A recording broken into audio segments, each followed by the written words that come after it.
There's been news going around that the state of California wants electric vehicle sales to triple in the coming 4 years to 35% of all new car purchases, an aggressive target set as part of the goal to phase out the sale of gas-powered vehicles by the middle of next decade. But why is this happening? What does Elon Musk have to say about this?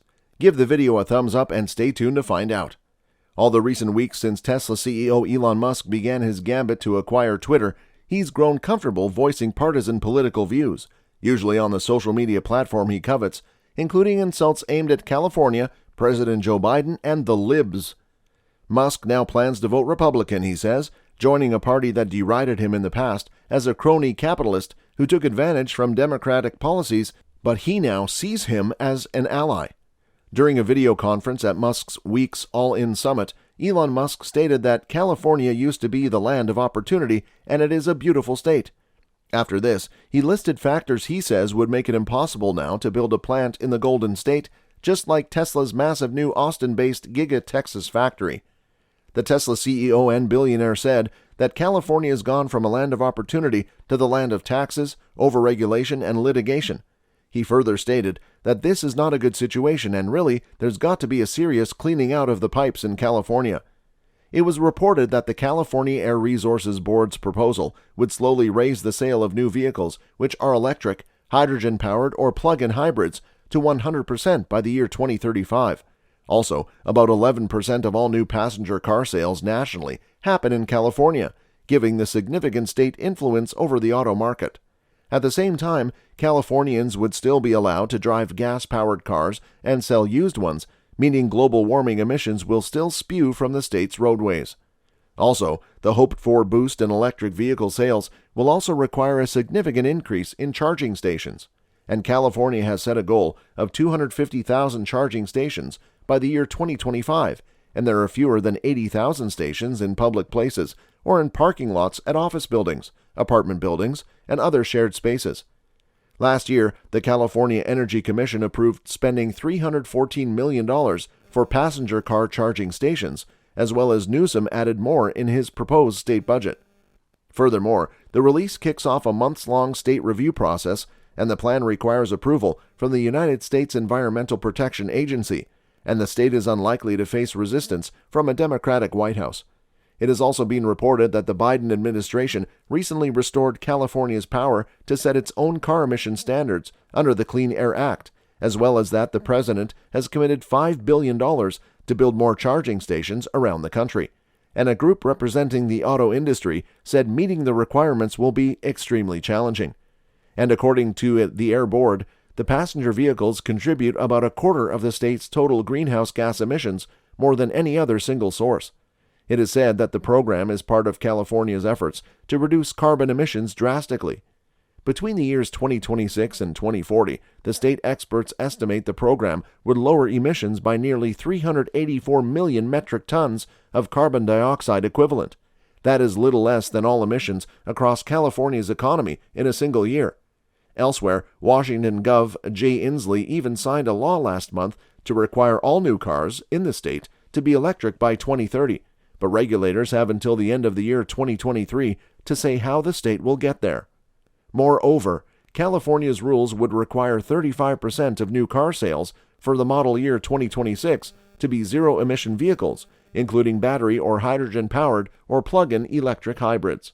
According to the Air Board, that is a sharp increase from 2021, when about 12% of all cars sold in the state were zero-emission. About 1 million of the 26 million electric vehicles currently on California roads are said to be zero-emission. This requirement significantly ramps up to 100% of all new sales by 2035.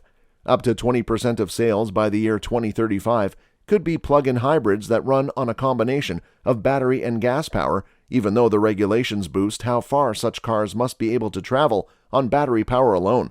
For many years, as he built Tesla from a moonshot startup into the world's dominant electric vehicle company, Elon Musk has courted Democrats in California, where most of Tesla's customers live, as well as nationally. Musk and his company benefited from the party's policy and environmental priorities, especially electric vehicle subsidies, which helped Tesla's customer base grow.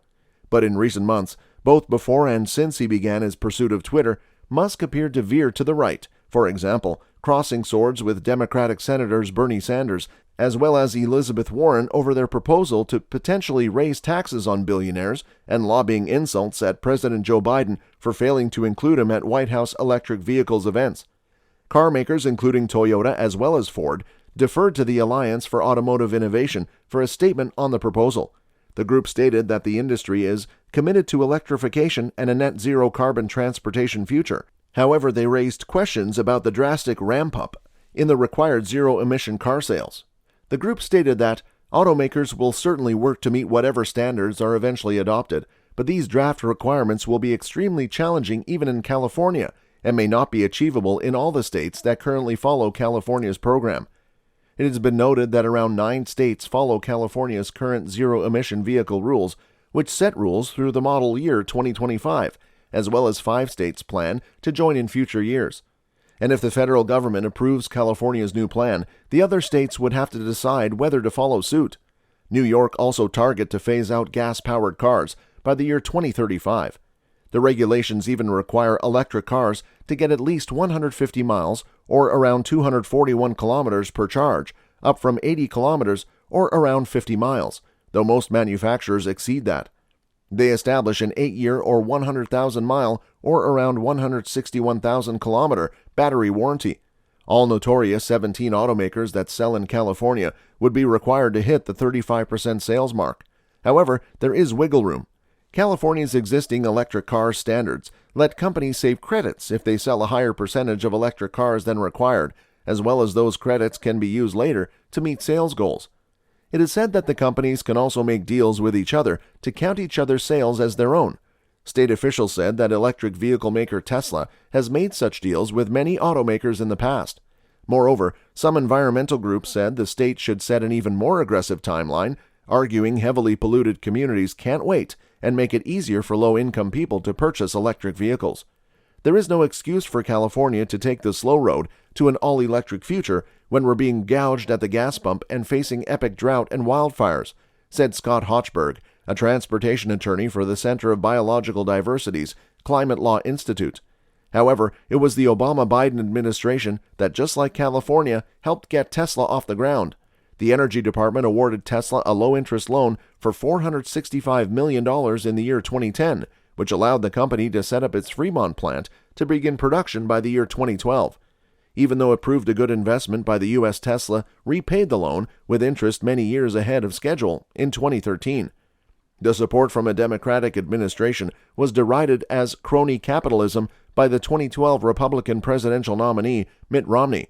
Roney said, "When government rather than the market routinely selects the winners and losers, enterprises cannot predict their prospects, and free enterprise is replaced with crony capitalism." He further stated that Solyndra, Enerone, Fisker, and Tesla are examples, and 3 of the 4 companies Romney referenced ended in bankruptcy, even though Fisker is back with a new EV startup.